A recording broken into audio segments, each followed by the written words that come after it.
Assalamualaikum warahmatullahi wabarakatuh. Hamdan wa syukran lillah, salaman wa salatan ala rasulillah, salatu wassalamu ala rasulillah wa ala alihi wa sahbihi wa mawalah, amma ba'd. Kaum muslimin dan muslimat, para calon jamaah haji yang saya hormati, bersyukur kita kepada Allah Subhanahu wa taala. Allah telah mengizinkan kita untuk bertemu pada saat ini dalam rangka kajian manasik haji yang tentunya adalah ditujukan untuk persiapan menunaikan ibadah haji ke Makkah Al-Mukarramah.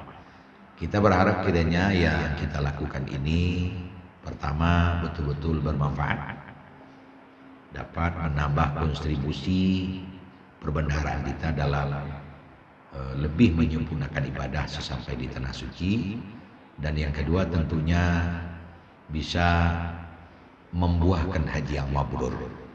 Amin ya rabbal alamin. Salawat dan salam untuk Nabi kita Muhammad sallallahu alaihi wasallam dengan ungkapan Allahumma shalli ala Muhammad wa ala alihi wa sahbihi ajma'in. Bapak Ibu para hadirin yang kami hormati, kali ini kita akan bertemu lain tidak adalah dalam rangka apa yang dapat kita lakukan untuk agar haji kita itu mabrur dan sekaligus kita dapat mempertahankan kemabruran itu di dalam kehidupan kita. Kita tahu bahwa haji ini adalah rukun Islam yang kelima, dan kita tahu bahwa ada 4 rukun Islam lagi sebelum haji. Itulah dia syahadat, sholat 5 waktu, puasa, zakat, kemudian baru haji. Di dalam kajian ilmu tauhid disebutkan bahwa rukun Islam yang 5 ini dapat dibagi kepada 2, tapi dengan pembagian yang sangat tidak seimbang sesungguhnya, yaitunya 1 dan 4. Nah, 1 yang dimaksudkan adalah syahadat, dan yang 4 lagi adalah mulai dari sholat sampai haji. Nah, kenapa syahadat itu dikatakan berbeda? Karena syahadat itu memang berbeda. Syahadat hanyalah merupakan statement atau ungkapan. Ada 2 syahadat. Pertama namanya syahadat tauhid, yang kedua syahadat rasul. Nah, syahadat tauhid itu adalah asyhadu an la ilaha illallah. Syahadat rasul adalah wa asyhadu anna Muhammadar Rasulullah. Nah, kedua syahadat ini memiliki pengertian ungkapan statement ketulusan dan keikhlasan. Seorang berkata syahadat atau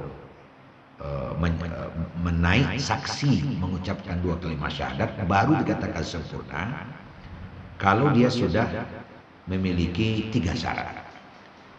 Syarat yang pertama adalah ikrar bil lisan. Syahadat itu dia ungkapkan melalui lidahnya. Itulah yang bunyinya asyhadu an la ilaha illallah wa asyhadu anna Muhammadar Rasulullah. Aku bersaksi bahwa tiada Tuhan melainkan Allah, dan aku bersaksi bahwa Muhammad itu adalah utusan Allah. Nah, itu sudah melengkapi 1 rukun, yaitunya diungkapkan melalui lidah. Nah, yang kedua adalah tasdik bi qalbi. Nah, tasdik bi qalbi, seluruh yang diungkapkan oleh lidah tadi dibenarkan oleh hati. Jadi bukan lain di mulut, lain di hati. Apa yang diungkapkan oleh mulut memang dari hati seperti itu pula. Bukan seperti tamu di dalam kehidupan sehari-hari. Ayo kita makan yuk. Saya masih kenyang. Padahal laparnya bukan main.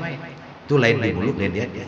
Nah, sekarang syahadat di mulutnya adalah seperti itu, di hatinya juga seperti itu.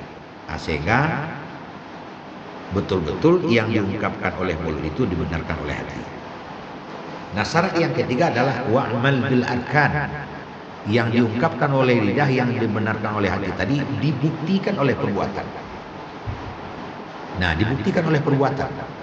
Nah, kalau syahadat itu sudah dibuktikan oleh perbuatan, berarti syahadatnya sudah benar. Nah, perbuatan untuk membuktikan syahadat itu apa? Itulah dia 4 rukun Islam yang setelah itu. Kalau syahadatmu benar, mana sholatnya? Kalau syahadatmu benar, mana puasanya? Kalau syahadatmu benar, mana zakatnya? Dan kalau syahadatmu benar, mana hajinya? Jadi mulai daripada sholat sampai haji adalah bukti kebenaran syahadat. Nah, oleh karenanya Di dalam kajian ilmu tauhid disebutkan, kalau kita ketemu dengan orang yang puasanya nggak beres, zakatnya nggak beres, sholatnya nggak beres, atau mungkin hajinya nggak beres, jawabannya bisa, mungkin karena syahadatnya belum beres. Atau sebaliknya dibalik, kenapa hajinya tidak benar? Kenapa zakatnya tidak benar? Kenapa puasanya tidak benar? Kenapa sholatnya tidak benar? Karena syahadatnya juga tidak benar. Dan sebaliknya bisa dibolak-balik. Karena syahadatnya benar sehingga ibadah sholat sampai haji benar. Karena ibadah sholat sampai haji benar sehingga syahadatnya menjadi benar. Jadi bisalah kita umpamakan mana dulu ayam pada telur. Ya dulu telur. Nah telur itu dari siapa? Dari ayam. Jadi keduanya bisa saja terjadi. Makanya ada ayat Al-Quran banyak kita temukan, alladzina amanu wa 'amilus sholihat, alladzina amanu syahadat wa 'amilus sholihat, salat sampai haji. Akan begitu. Nah, sekarang bukti syahadat itu benar apa tidak, salatnya mana, puasanya mana, zakatnya mana, hajinya mana. Jadi empat ini adalah bukti syahadat. Nah, dari empat bukti syahadat itu haji memiliki keistimewaan pula. Kenapa? Karena menurut susunannya yang paling belakang mengandung yang sebelumnya. Nah, sekarang kita baca dari haji. Haji nomor 5. Di dalam haji ada zakat, ada sedekah. Di dalam haji ada puasa. Nanti kalau kita pakai ihram ada beberapa yang harus kita jauhi. Kita puasa dari itu. Di dalam haji ada sholat. Tapi sebaliknya di dalam sholat tidak ada zakat. Di dalam sholat tidak ada haji. Tapi di dalam haji ada keempat-empatnya. Jadi haji itu tidak akan mungkin orang menunaikan ibadah haji kalau dia belum berzakat. Setidak-tidaknya zakat fitrah. Tidak akan mungkin orang menunaikan ibadah haji kalau belum puasa. Periman gadang nih haji, balas.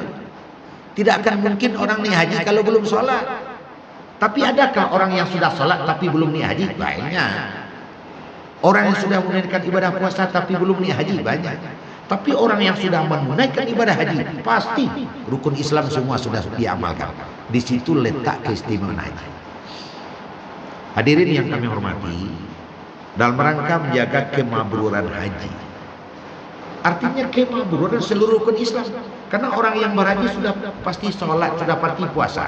Maka kemabruran haji itu tergantung dan terkait dengan mabrur sholatnya, mabrur puasanya, mabrur zakatnya. Apa arti mabrur? Mabrur artinya diterima. Lawan mabrur mardud, ditolak. Nah, kaum muslimin, kemabruran itu bisa kita pertahankan memiliki banyak kaitan. Satu diantaranya adalah terkait dengan pemahaman. Bahwa ada orang yang paham, ada yang kurang paham, ada yang gagal paham. Kenapa kurang paham? Ya diantaranya tidak mendengarkan pengajian ini atau kajian manasi ini dengan saksama. Sebentar keluar, nggak paham dia. Mungkin dia tuduh pemateri nggak kompeten menyampaikan. Bukan pemateri yang nggak kompeten, dia yang sering keluar. Ada yang salah paham. Kenapa? Karena ketika orang menyampaikan fawailul lil musallin, orang yang di dalam sholat itu masuk neraka semua katanya. Karena alladzina hum yura'un, orang yang sholat yang masuk neraka itu adalah orang yang ria. Nah, di waktu menyampaikan orang ria, dia nggak ada di dalam. Akhirnya salah paham jadinya. Nah, itu namanya gagal paham. Oleh karena itu, ada sekerumit paham yang jika ini dipahami secara benar, insya Allah ini betul-betul bisa menjaga kemabruran haji kita. Saya akan sampaikan sekarang adalah kita kaji dulu ihram. Orang menunaikan ibadah haji, dia berpakaian ihram. Tentu kita sudah tahu pakaian ihram itu 2 lembar, satu di atas, satu di bawah, tidak berjahit. Apa tujuan maksud pakaian ihram itu? Nah, ini kalau dipahami, kita bisa mabrur. Artinya apa? Diri ini sudah banyak dosa. Tangan sudah banyak dosa karena merosok mawe yang terlarang. Mata sudah banyak dosa karena mencikuk melihat yang terlarang. Mulut sudah banyak dosa karena sudah berdusta, bergunjing, menyampaikan hal-hal yang terlarang. Kaki sudah banyak dosa karena melangkah pada yang tidak benar. Sudah banyak dosa di diri ini. Nah, oleh karena itu agar kita kembali kepada jati diri kita, namanya hijrah. Kita kepada diri kita sesungguhnya, sehingga kita kembali kepada fitrah. Harus dibuang itu semua. Nah, membuang seluruh dosa kita itu dilambangkan dengan membuang seluruh pakaian atau membuka seluruh pakaian. Kenapa? Karena yang membuat kita berdosa pakaian, label-label kehidupan. Bupati kan berbeda pakaiannya dari camat. Dan orang bisa dikenal dengan pakaiannya. Kalau ini pakaiannya ini presiden. Kalau ini pakaiannya ini bupati. Kalau ini pakaiannya ini anak SMA, anak madrasah aliyah ya. Kalau ini pakaiannya ini anak MI, anak SD. Kalau ini pakaiannya ini Satpol PP. Kalau ini pakaiannya ini orang-orang Kemenak ini. Kalau ini pakaiannya ini polisi. Kalau ini pakaiannya ini TNI ini. Pakaian membuat kita berbeda. Tidak apa-apa. Tapi ada satu lagi, pakaian membuat jadi sombong. Artinya apa? Status sosial yang membuat kita kacau di tengah-tengah kehidupan ini, Bapak Ibu, karena kita digeluti, karena kita diperkosa oleh status sosial kita. Keluarlah ungkapan kecilnya si Adam, kan itu menempel sama pakaian. Kalau dia bupati, kalau dia gubernur, itu ada bentuk kulit jari di saku. Nah, buang itu semua. Nah, kalau semua pakaian kita buang, pasti seluruh manusia sama bentuknya. Coba yang laki-laki, buang seluruh pakaian, sama bentuknya. Perempuan, sama bentuknya. Jadi yang membuat kita kacau adalah pakaian di tengah-tengah kehidupan. Label. Nah, status sosial membuat kita menjadi sombong, status sosial kita membuat menjadi kacau, kecil-kecilan, dan sebagainya. Maka kita menunaikan ibadah haji, baru haji kita bisa diterima. Buang segala status sosial, dilambangkan dengan membuang pakaian. Lalu kemudian kita kenakan pakaian yang tidak punya status sama sekali, yang tidak punya label sama sekali. Apa itu? Kain putih. Kalau ada label kain putih, paling kain kapan namanya. Tidak ada label. Siapapun orangnya, karena dia sudah membuang status sosial. Presiden sudah meninggalkan presidennya di kampung, gubernur sudah meninggalkan gubernurnya di kampung.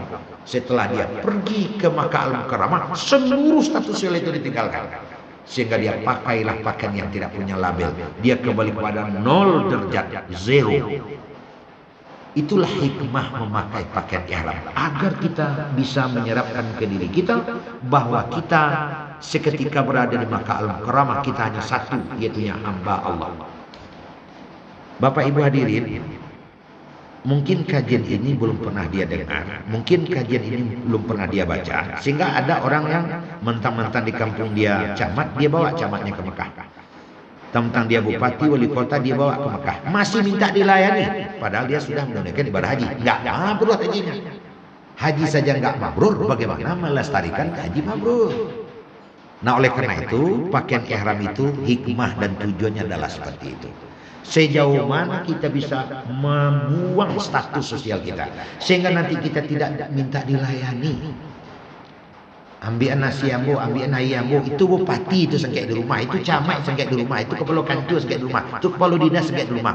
Kalau sudah di hadapan Ka'bah, kita sama ibadur rahman, tamu Allah kita semuanya. Jadi hikmah memakai pakaian ihram ini camkan ke dalam hati kita agar kita mabrur. Nah, itu yang pertama.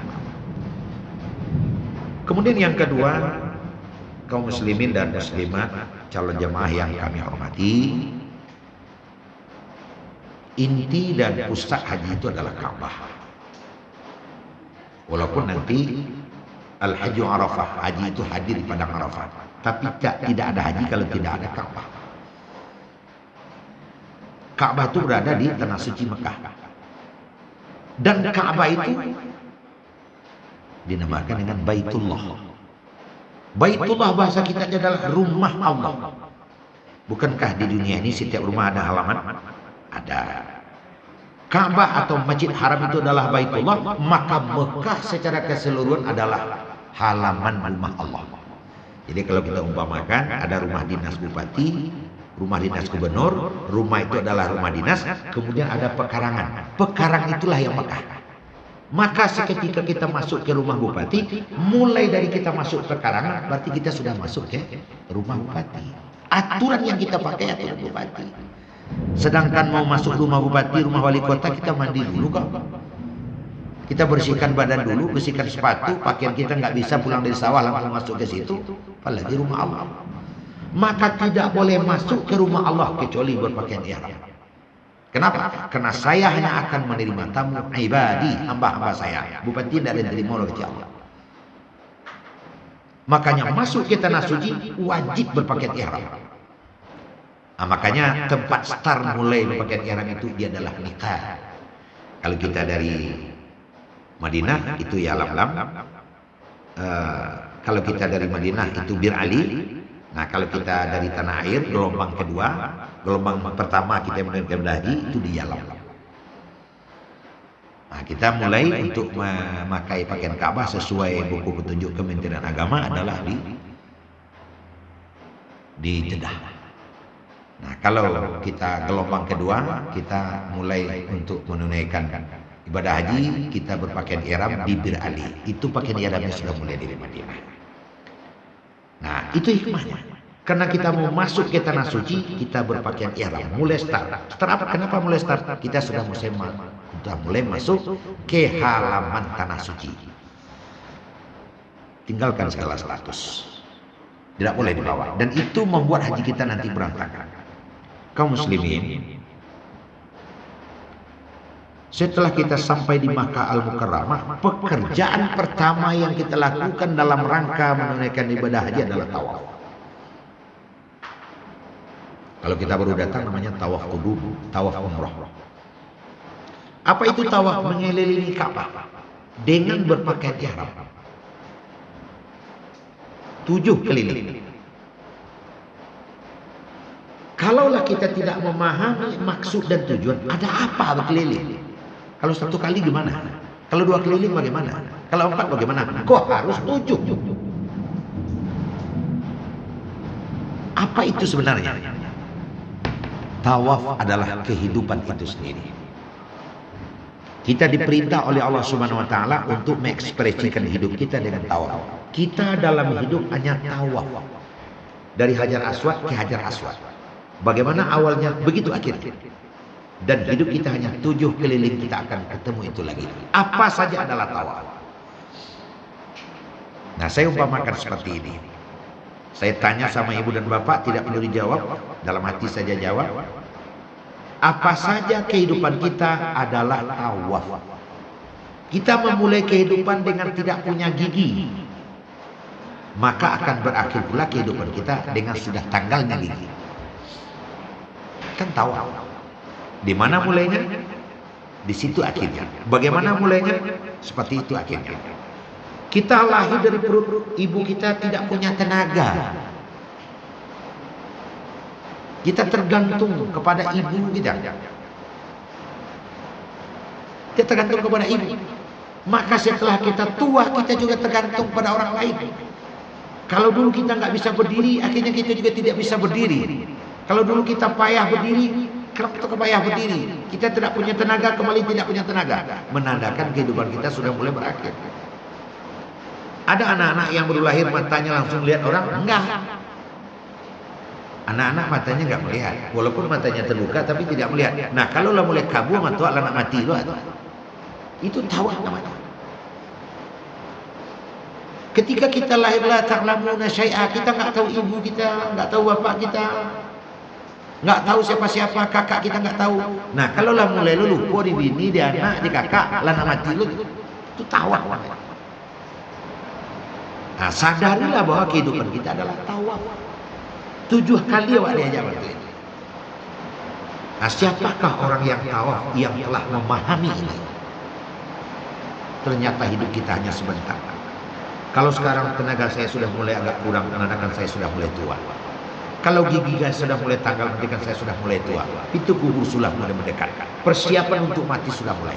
Kalau saya dulu nggak banyak tahu, sekarang lah banyak lo lupa. Berarti lah nak mati. Nah, itu tawaf. Nah ini kita sadari, ini kita resapi, tentu dalam rangka menjaga kemakburan haji kita, agar tangan kita tidak panjang tawekan, kaki tidak telangkakan, bibir tidak takatokan, ujung-ujungnya agar kita masuk surga tentunya. Itu tawaf. Nah kaum muslimin, kita masuk ke sa'i. Tawaf disambung dengan sa'i. Tawaf wajib sambungnya sa'i. Kalau tawaf sunat, tawaf saja. Itu dalam kajian-kajian manasik kita yang lain akan kita bicarakan. Apa pula dengan sa'i? Nah sesungguhnya orang yang memahami sa'i, mabrur hajinya insya Allah akan bertahan. Sa'i itu pertama kali dilakukan oleh hajir. Itu dalam rangka mencari air, karena anaknya menangis terus haus air susunya yang sudah kering.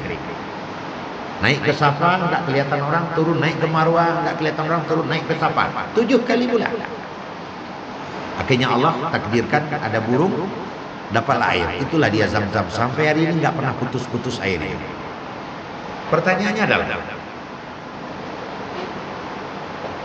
ketika Hajir naik ke Safa, ingin melihat orang untuk menolong, untuk minta tolong mencarikan air. Allah sudah tahu di waktu itu niat Hajir mencari air atau belum? Pasti Allah sudah tahu. Ketika Hajir melihat anaknya menangis, air susunya sudah kering, terniat untuk mencari air. Ketika itu Allah sudah tahu kalau Hajir ini butuh air, tapi Allah nggak langsung berikan air itu.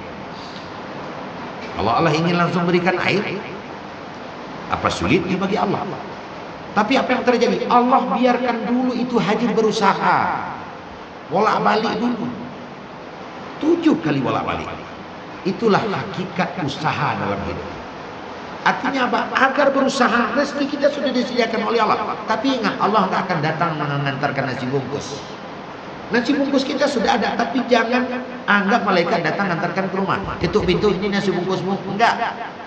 Allah akan serahkan dulu kepada kita agar kita berkasab, agar kita berusaha. Kalau kita berusaha, ujungnya pasti kita peroleh rezeki. Itu yang dicontohkan oleh Sahih. Nah kaum muslimin, 7 kali bolak-balik. Sekarang ditanyakan, tadi dia naik ke Safa, nggak kelihatan orang. Dia turun naik ke Marwah, nggak kelihatan orang. Dia naik ke Safa, nggak kelihatan orang. Ketika dia naik ke Safa, tadi kan dia sudah naik, kok naik lagi? Dia turun naik lagi sampai 7. Artinya apa? Di dalam berusaha tidak boleh putus asa, ulang lagi, ulang lagi. Nah ada teman-teman kita dicoba 1 kali gagal, nggak diulang-ulang lagi. Tanam bawang 1 kali habis kena hama, nggak tanam lagi. Dibuka kedai 1 kali rugi, kedainya dibakar. Coba pula usaha di bidang jasa 1 kali gagal, dan ulang lagi, ulang lagi. Allah sudah janjikan sebagaimana yang dilakukan oleh Hajir. Ini adalah hikmah. Sa'i itu adalah sebuah ma'isyah, sebuah kehidupan, di mana dalam kehidupan itu kita harus sabar, kita harus tabah, karena dengan Allah Subhanahu wa ta'ala, Allah berjanji, ud'uni astajib lakum, laha ma kasabat wa 'alaiha ma kasabat. Allah akan berikan kepada kita. Cuman cara memberikan kepada kita itu enggak akan pilih-pilih kita mengatur.